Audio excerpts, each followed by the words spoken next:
గకారాక్షర దేవుడు గణేశుని ఎలా పూజించాలి? ఈయన మూలమంత్రం విశిష్టత ఏమిటి?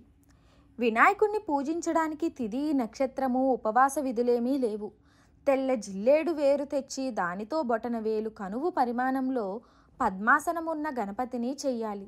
ఆ గణపతిని 4 భుజములు 3 కన్నులు గలవానిగాను, ఆభరణాలతోనూ సర్పయజ్ఞోపవీతము ధరించినట్టుగా చేయవలెను.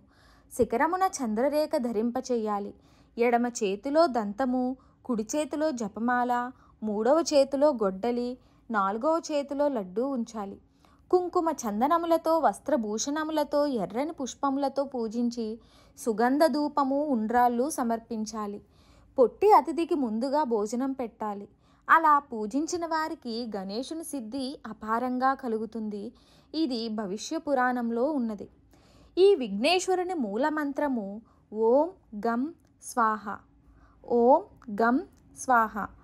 ఈ మంత్రాన్ని 108 సార్లు ధ్యానిస్తే సకల కార్యాల్లోనూ జయం లభిస్తుంది. ఏ పనులు పూర్తి కాక విఘ్నాలు కలుగుతున్న వాళ్ళు ఈ మంత్రాన్ని 108 సార్లు పఠించి ఆ కార్యాన్ని మొదలు పెడితే తప్పక విజయం సాధిస్తారు.